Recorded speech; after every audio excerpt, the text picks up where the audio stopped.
Backbreaker is, in our opinion, the first sports game that is truly live. Whatever you see on the field hasn't happened before and won't happen again. And the way we achieve that is we use Euphoria to actually calculate the action on the fly. So that means that you can't predict the gameplay anymore, but it also means that everything becomes much more intense. And what we've done with Backbreaker is add to that a third-person camera. We don't really want to chase a broadcast experience that's already done very well by other games.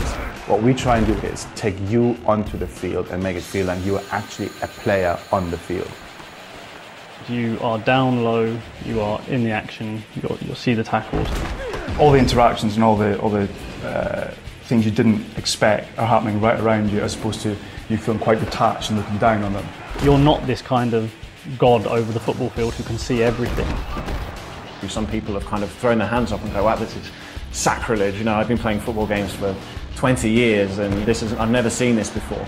This camera view is something that we've been planning from day one. It's not something that can be retrofitted to you know, a game that's been designed already. You know, this is something that was important to us right from the outset.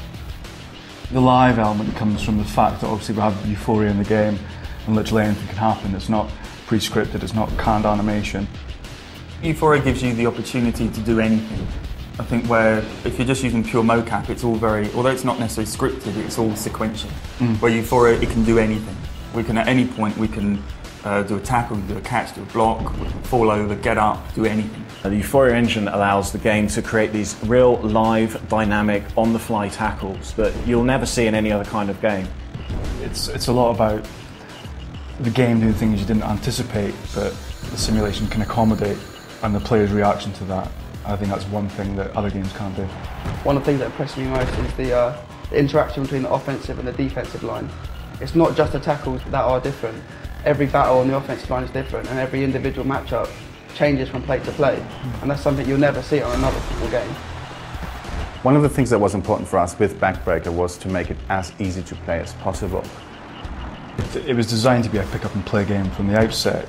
One thing we really sort of wanted to avoid with traditional football games is you generally have abstract events mapped to numerous different kinds of buttons, which it's not as though they don't make sense, but it's not something you can gauge immediately when you're playing it, and we didn't really want the player to look through a 4 or 5 page manual to find out how to juke or how to spin.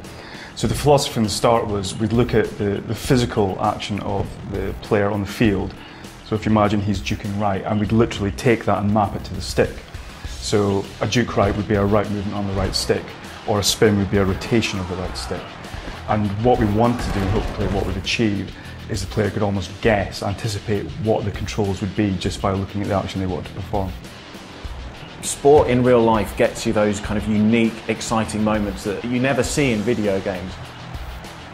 The revolutionary aspect of Backbreaker using Euphoria is that it enables the game to recreate these incredibly intense, exciting sporting moments.